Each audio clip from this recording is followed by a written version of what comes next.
नमस्कार। आप देख रहे हैं बुलंद आवाज पूजा सिंह के साथ। दोस्तों, बहुत माफ़ी चाहती हूँ, कल बुलंद आवाज पर कोई वीडियो नहीं आ पाया। उसका कारण है दिवाली की तैयारियों के कारण व्यस्तता। आप लोग समझ सकते हैं। लेकिन आज मैंने पूरी कोशिश की कि एक छोटी सी खबर आप लोगों के साथ मैं शेयर करूं। जैसा कि आप लोगों को पता है कि उपचुनाव अब धीरे धीरे अपना जोर पकड़ेगा उत्तर प्रदेश का। अभी चूंकि दिवाली का त्योहार है, 4-5 दिन का, ये बहुत व्यस्तता भरा त्योहार रहता है। पूरी श्रृंखला है त्योहारों की। उस कारण से ये अभी थोड़ा सा उतना जोरों पर नहीं है, पूरे शबाब पर नहीं है।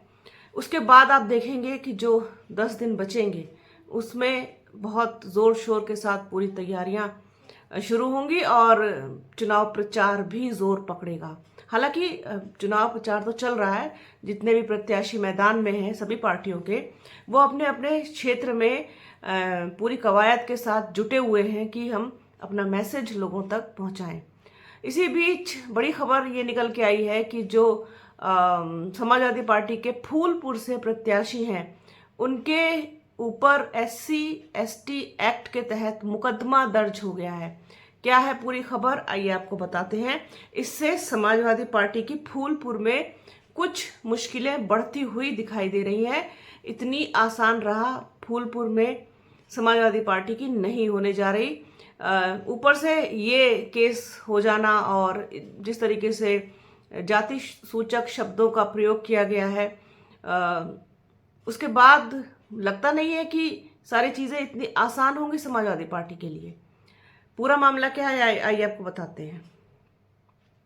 प्रयागराज की फूलपुर विधानसभा सीट पर उपचुनाव को लेकर प्रचार तेज हो गया है। जैसा कि आप लोगों को मैंने अभी बताया, समाजवादी पार्टी के प्रत्याशी मुश्तबा सिद्दीकी पर जाति सूचक शब्दों का इस्तेमाल करने, अपशब्द कहते हुए राजनीतिक बयानबाजी करने का मुकदमा दर्ज हो गया है।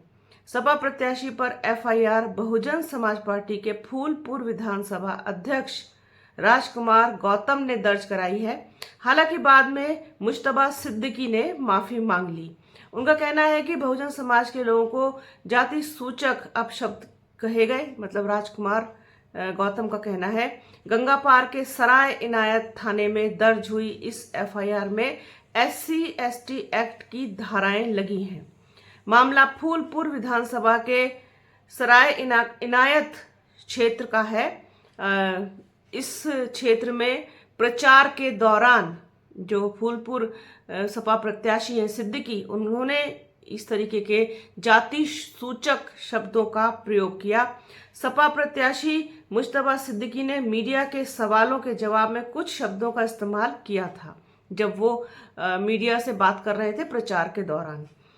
सपा प्रत्याशी मुश्तबा सिद्दीकी ने इस मामले पर सफाई दी है। एक तरह से उन्होंने माफी मांगी है। उन्होंने कहा कि वे लंबे अरसे से बहुजन समाज पार्टी में थे, ऐसे में उसी के संदर्भ में यह बात मुंह से निकल गई। उनका कहना है कि अगर उनकी बातों से किसी की भावनाएं आहत हुई हैं तो वह सार्वजनिक तौर पर माफी मांग रहे हैं। तो यह पूरा मामला कुल मिलाकर के सपा प्रत्याशी सिद्दीकी ने अपने कहे पर, अपने किए पर शर्मिंदा होते हुए माफी मांग ली है। कहना तो ये चाहूंगी कि इन सब चीजों की आखिरकार जरूरत ही क्यों पड़ती है। प्रचार के दौरान अपने ऊपर संयम बरतना चाहिए। तो ये एक खबर कि फूलपुर विधानसभा का में जो उपचुनाव होना है उसमें समाजवादी पार्टी की मुश्किलें थोड़ी बढ़ गई हैं। ये मुकदमा हो जाने से उनके प्रत्याशी के ऊपर। हालांकि अभी कहा जाए, पूछा जाए, बताया जाए, कोई सवाल किया जाए तो जवाब यही मिलेगा कि ये सब तो छोटी मोटी बातें हैं, ये तो हुआ करती हैं, ये तो प्रचार के दौरान और चुनाव के दौरान ये सब कुछ होता रहता है। लेकिन जैसा कि आपको पता है कि जाति सूचक शब्दों का इस्तेमाल करना और मतलब अमर्यादित टिप्पणी करना ये कितना महंगा पड़ सकता है, ये बताने की ज़रूरत नहीं है। अभी आपने हाल ही में देखा था कि बसपा सुप्रीमो मायावती की तस्वीर के साथ एक युवक ने सहारनपुर में जो शर्मनाक हरकत की, उसको भी पुलिस ने कई धाराओं में गिरफ्तार किया और जेल भेजा है और उसके खिलाफ कड़ी कार्रवाई हुई है। तो ये सब चीज़ें कुछ लोग शायद लाइमलाइट में आने के लिए करते हैं, जब तवज्जो ना मिल रही हो उसके लिए करते हैं, लेकिन समाजवादी पार्टी के प्रत्याशी मुझे नहीं लगता कि किसी लाइमलाइट के लिए किया है या क्या। ये तो अभी उनका कहना तो ये है कि मुंह से निकल गया, पर मुंह से यूं ही तो नहीं निकल जाता। सोच समझ करके बोलना शायद इसी को कहते हैं कि जितना भी बोलिए नपातुला बोलिए। प्रचार कीजिए, प्रचार करने से किसी ने नहीं रोका, लेकिन किसी के ऊपर कुछ भी एलिगेशन, साथ ही साथ उसको उसकी जाति से संबंधित करके कुछ भी बोलना, उसके धर्म से संबंधित कुछ भी बोलना, ये अलाउड नहीं है। तो वही चीज़ हुई है, उनके ऊपर मुकदमा दर्ज हो गया है। बहरहाल सिद्दीकी ने माफ़ी मांग ली है। अब देखते हैं आगे क्या कुछ होता है।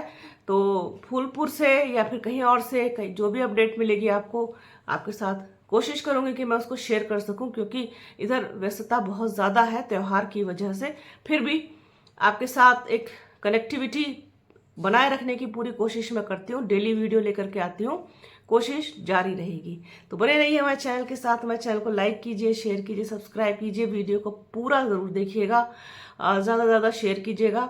अपना और अपनों का बहुत ख्याल रखिए। जल्द मिलूंगी आपसे एक नए वीडियो में, एक नए मुद्दे के साथ, एक नई चर्चा में। तब तक के लिए जय हिंद।